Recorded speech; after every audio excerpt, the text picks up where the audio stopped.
Hello and welcome to my 2020 gaming PC tutorial. Have you ever wanted to build a gaming PC? Well, you've clicked on the right video. So we're here in Tustin, California at our wonderful sponsor Micro Center's location, where we're not only going to pick out all of our components for our build, but I'm also going to show you step-by-step how to actually build it. So even if you maybe built a computer before, come along with us, shall you? Shall we? Shall us? And shall we build a gaming PC? When choosing components for a build, the place I always like to start with is the processor.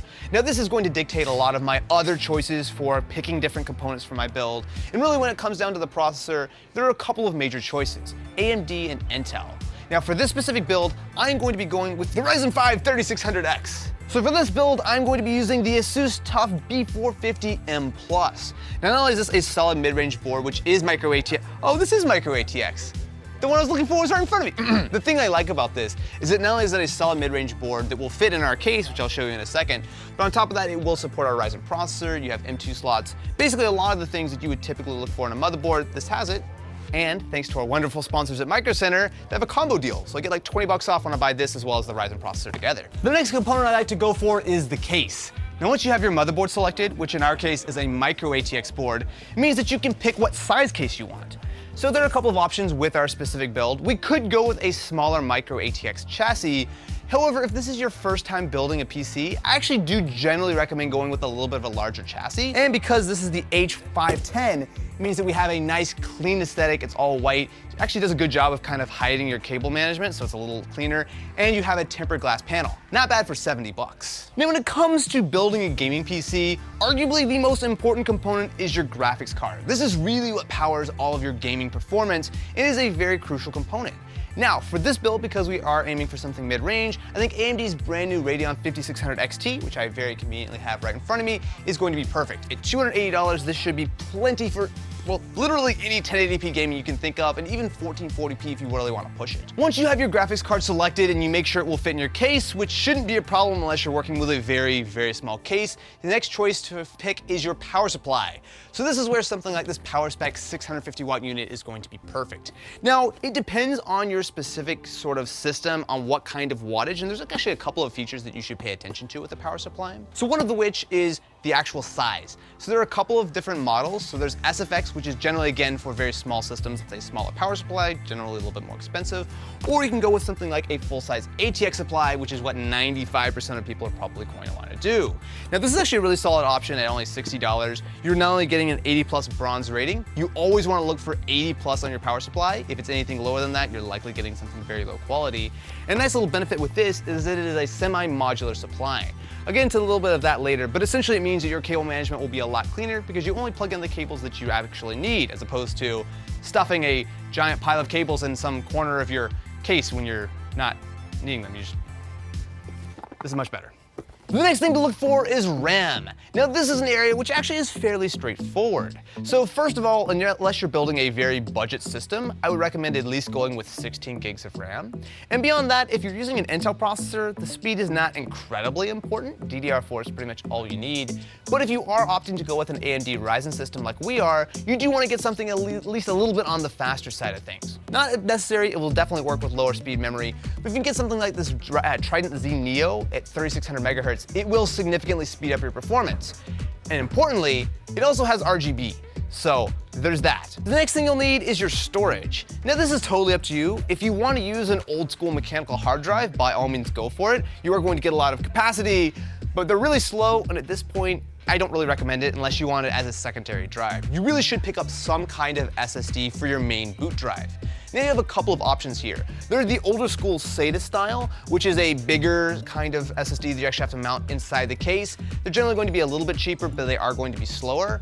However, if you're building a new PC today, pretty much every motherboard should support the M2 NVMe standard. Now you'll find that over here, not only is that a much smaller SSD, but importantly it is going to be significantly faster, which is why we're going to be going with the Enlin Premium SSD, the 512 gig model, which at only $67.99 is, well, really fast and really good for $67.99. So that's all you need to build the gaming PC itself. However, you're probably going to want a few extra things. So first of all, you're going to need peripherals. So I've opted to go with HyperX stuff this time around. So I have the Pulsefire Surge RGB mouse, I have the Alloy Origins keyboard, as well as the Cloud Singer headset.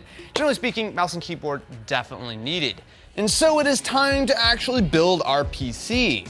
So we are here at Micro Center and we're actually taking advantage of their workspace, although realistically, all we need is a decent sized table and a very rigorous set of tools. Phillips screwdriver. That's it? That's literally it. So a big reason why I chose to go with this case is because it is so wide open on the inside. So even though the motherboard won't even fill the entire thing up, it's really easy to run cables behind the back of the motherboard, and specifically our power supply has a nice little basement to live inside. So with the PC opened up, our next step is to work with the power supply. Now this is the semi-modular supply that I was talking about earlier, and there's a good reason for that. So you see all these extra cables it comes with? Now depending on your build, you may actually want to use some or all of these, but odds are you're probably not going to want to plug all of them in, and if we don't have to say plug in 5 hard drives, we can easily just not use that, and it will make our cable runs a lot cleaner. When you install a power supply, you need to pay attention to where the fan is. So with a case like this, we could actually theoretically put the fan up or down. However, because if you look on the bottom of our case, we have a dust filter, we should have the fan facing down. So all of this might look complicated and confusing, however, it's actually not that bad. So let me walk you through a couple of the power connectors that we're going to be using for this build. So if you look for the really big fat guy, this is the 20+4 pin. This goes into our motherboard. Every single PC build is going to need one of these, right? Next up, we have our CPU power. So this is a 4+4 pin. Most of the time you're gonna wanna put these together, and this also will go into the motherboard. But for some boards, you may only need the 4 pin, and that's why it breaks apart. You can see it has a little clip on it, so it only goes in one way. If you're building a gaming PC, the next connector is something you're almost certainly going to need, and that is the PCI power. Now this is a 6+2 pin. So again, depending on your graphics card, it may need 6, it may need the full 8, and in many cases, you're actually going to need multiple of these. Installing our power supply is very straightforward. So with our fan facing down, all we need to do is literally just slide it into place. If you look inside your power supply box, you should find 4 tiny little screws. Now this is all we need to use to actually mount the power supply. So if you come a little bit closer here, you can see that there are 4 different holes. So if I actually line it up correctly, there's a hole here, here, here, and here. And all you need to do is just screw it in. Now one tip, this is good for PC building, but it actually applies to a lot of things, is to use a cross pattern on your screws. So don't do it super tight. And then instead of just sort of going around in a circle, now that we've got our top left end, we're next going to screw the bottom right. The reason why you use a cross pattern when you're installing power supplies or really any kind of PC component is it applies even pressure. So if you do like the left side first, the entire supply might actually be slightly misaligned. And this is actually just good general advice. If you're putting on like a car tire, you should use a cross pattern. You shouldn't just go kind of like around in a circle. Before we start building with the motherboard, let me give you a brief tour of what's going on here, because at first glance, well, there's a lot of stuff. So, number one thing to pay attention to is this. This is the CPU socket. It is slightly different between AMD and Intel, but regardless, you just drop your CPU in here, and I'll explain that in just a second. Now, to the right of that are our memory channels. So these are our DIMM slots, as the kids call them these days, the RAM DIMMs, the DIMM. So it's really straightforward. Open up the little slots, and this is where we'll be installing our memory. To the right of this is our power connector. So this is that 20+4 pin, the really big guy. That's where that gets plugged in. And if you look on top of the CPU socket, this is the 8-pin power supply. So again, from the actual power supply, you're plugging 2 things in here, the 20+4 pin and the 8-pin. That's it. This is our PCI slot. This is where you will install your graphics card. Now, you actually have a couple of other slots, and generally speaking, you can use these for things such as, if you're doing a really crazy build, multiple graphics cards, but usually you'll plug in things like, a capture card or maybe like a Wi-Fi card or something in here. The next thing to pay attention to is our M2 slot. Now, depending on the motherboard, you may have multiple of these. Sometimes they're actually on the back or like underneath some kind of cover. This one's thankfully right in the middle. And this is where you will install your M2 NVMe SSD. The one thing to pay attention to though are these little screws right here. So you'll see 2242, 2260, 2280, and 22110. Now, based on what size your SSD is, it's almost always a 2280. You'll want to plug in a screw or screw in a screw into one of these holes, and that screw will come with the motherboard. So that's the only thing that kind of gets a little confusing, because you definitely need that screw to keep it in, otherwise it falls out, and then you don't have an SSD. So the thing I want to focus on first is our processor. AMD's actually done a good job recently of shipping pretty solid coolers in the box, and especially considering that this entire setup is not particularly expensive, it actually makes a lot of sense for a semi-budget build. So you can see it's a fairly beefy heatsink. Now, one thing I will say is on the bottom of any of these coolers, AMD, Intel, whatever the case is, they will have pre-applied thermal paste. This is great. We don't have to deal with any sort of tubes or whatever. We can just drop this right on. However, don't touch this. When it comes to a processor, this is actually one of the more fragile components of the build. So generally speaking, grab it by the sides and do not, under any circumstances, touch these tiny little gold pins on the bottom. Now, because it's an AMD processor, it has a lot of these pins, and if you bend any of these, it could very easily kill the CPU. So all we do is lift up the little metal retention arm. You'll see the entire socket moves back. So take our processor, there's a tiny, tiny little gold arrow, which has a corresponding little notch on the actual socket. All we do is line it up. Again, do not force it, just gently rest it down. And look at that. Our CPU is installed. Push the little arm down. Done. Simple, right? I know it can be scary, right? I may or may not have bent a pin or two on a CPU in my lifetime. However, as long as you're nice and gentle, do not push it into the slot. Let it rest. If it's lined up, it will slide down and you'll be just fine. Now, we just need to toss on our cooler, which actually should be pretty straightforward. Now, because this is an AMD board and we're using a bit of a larger cooler, we actually do need to remove these 4 screws on either side to remove these little plastic pieces. The reason I bring that up is if you actually look on the back of the motherboard, we have this little metal retention plate. This actually needs to stay here. So we're just gonna remove these guys. Don't worry about that back plate too much because it's not gonna go anywhere if it's, oh my God, that's really tight. Oh, holy. What kind of robot was having a bad day with this, man? Oh yeah, one little tip. So there actually are 2 ways that this can go on. It doesn't matter at all, except that you've got this little AMD logo. I've accidentally done it wrong where it's upside down. So just keep in mind which way you want to do it. But essentially, we have a window on our case. We have a window on our case. So this is the point where if you make bad decisions, people will judge you. This cooler is very easy to install. So all we need to do, again, try not to touch that thermal paste, is just line it up with the screw holes that we have right here. It should just rest right into place. And with that, then we'll just start screwing it in. Now, another reason why you want to make sure that you're applying even pressure is because we want to make sure that thermal paste on the actual CPU is making a nice, solid, firm attachment. So this is starting to look like a thing, right? We have a big cooler and a CPU, very important components. So you'll see there's a little cable that is attached to the fan. So this is a 4-pin header. Now there usually will be pretty close. So for example, ours is right here, a little CPU fan header. Now it's really easy to install. You'll see that there are a couple of notches here. So it means it only goes in one way. And all you need to do is just line it up and drop it right into place. Boom. We're ready to CPU. So when it comes to installing RAM, there are a couple of things to keep in mind. So because this is DDR4, you'll see that there's a little notch in the middle, and the entire thing is actually slightly curved. So that means that you're only going to be able to put it in one way. Line that notch up with the corresponding notch on the motherboard. If you try to put it down and it's not going in, you're probably doing it backwards. Now the next thing to keep in mind is which slots to use. So it's actually a little bit complicated. On Intel, it's fairly straightforward. On AMD, it depends. So you'll see here that we have 4 DIMM slots, which is the standard. So we have these 2 black, so it's 1 and 3, and then we have these 2 gray, which are 2 and 4. For AMD, you want to take advantage of these 2. In fact, actually, if you look really closely, you'll see these little asterisks beside B2 and A2.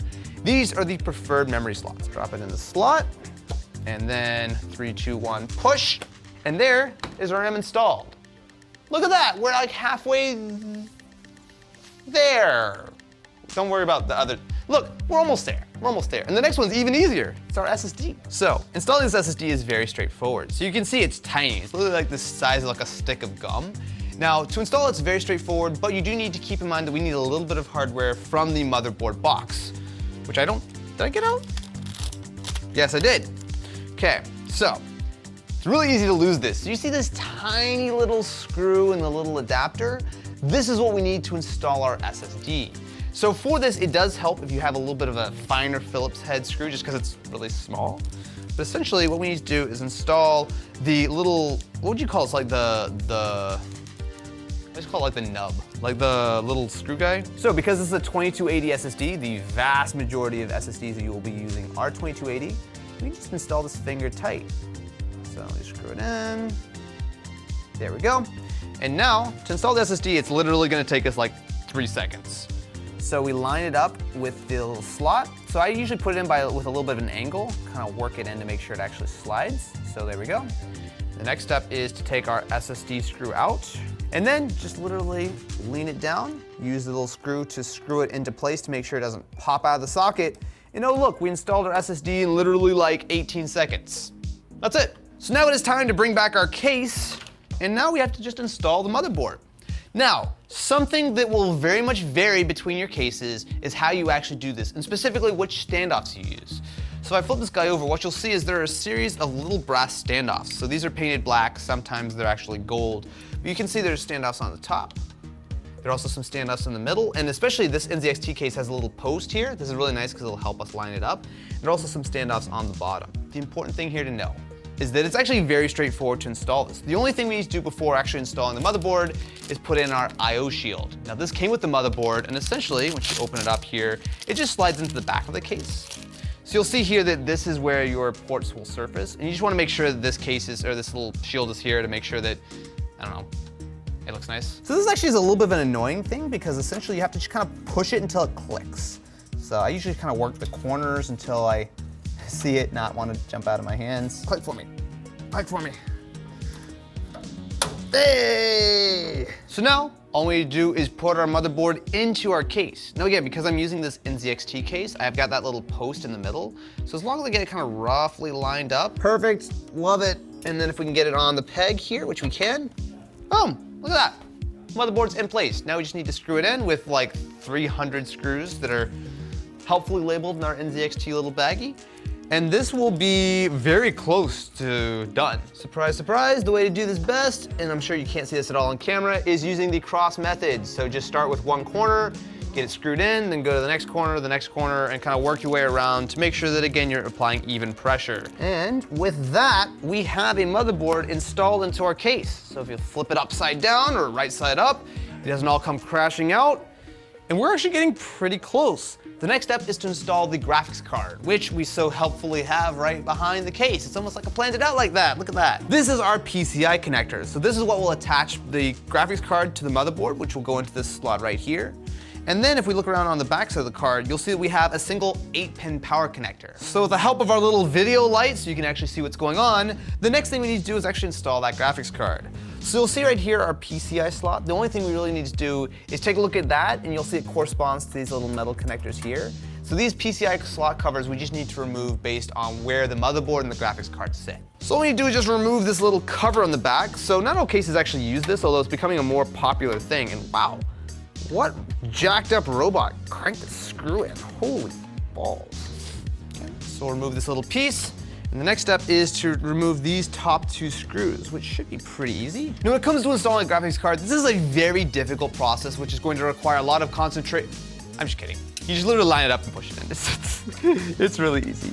So just line up with a slot, click it, boom, done. Look at that. Now I'll use my giant screwdriver to put this little PCI cover back in place. And we're next going to jump into cable management. Oh boy, the least favorite part of any PC build. So one thing I am gonna do is, because this already has the cables sort of pre-run for the fans, I'm going to plug these in first, just because if I don't do them first, I'm burying them and I won't be able to touch them again. So one of our fans is actually perfectly sized to fit into this channel fan right here.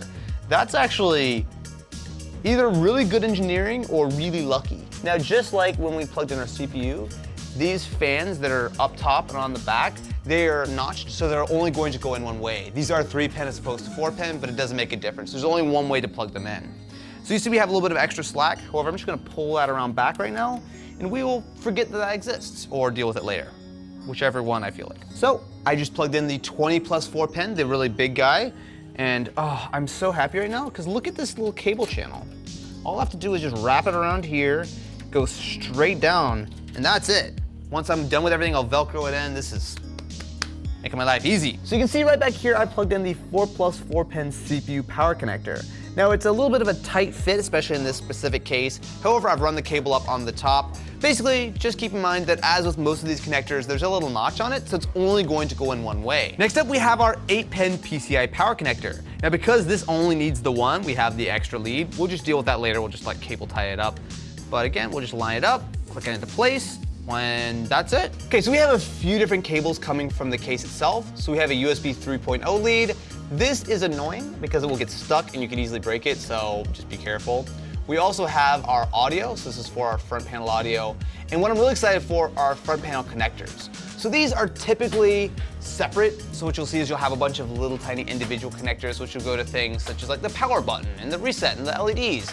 However, in ZXT, we're kind enough to provide one all in a single little brick. So first thing is we're going to install our HD audio. So you'll see this little AAFP connector here, and there's one little pin knocked out on the top. There's a corresponding pin missing here, which means all we need to do is line it up and easily just plug it in like so. Next, we have USB 3, which is this guy right here. It's the sort of larger connector, and it's got the notch in the bottom, which corresponds here.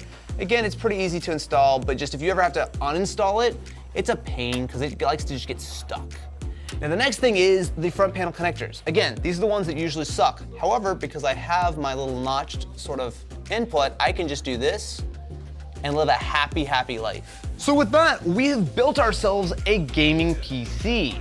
So before we do any kind of proper cable management, before we start putting the sides back on or anything, let's first connect it to a monitor and make sure it works. All right, so we have set up our computer. We've plugged in our USB peripherals from HyperX, as well as we have our headset here. We have our monitor connected. We have remembered to flip the switch on the back of the power supply, which I don't see anything. Oh, yep, we see some RGB action. That's a good sign. Okay, we have power to our peripherals, and we have a successful post.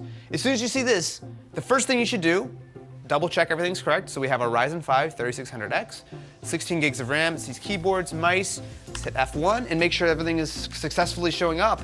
But as soon as you see it post, that is a very, very good sign. So there we go, we see our two 8 gig G.Skill DIMMs, which we'll have to change the speed of and everything later. All of our fans are showing up, 3600X. Now from here, you want to do a couple of minor things. So we do want to go ahead and actually set up DCP. So we have our 3666 megahertz memory. And beyond that, we're pretty much good to go. So we can start cable managing, get this thing all sort of buttoned up, install a copy of Windows, and you've successfully built yourself a gaming PC. Congratulations. If you found this tutorial helpful, definitely be sure to subscribe to the channel. If you're interested in any of these parts, definitely be sure to check them out at the link in the description. And again, huge, huge thank you to Micro Center for sponsoring this video and allowing us to crash their space and give you guys a hands-on tutorial, a real look at what it's like to build a PC.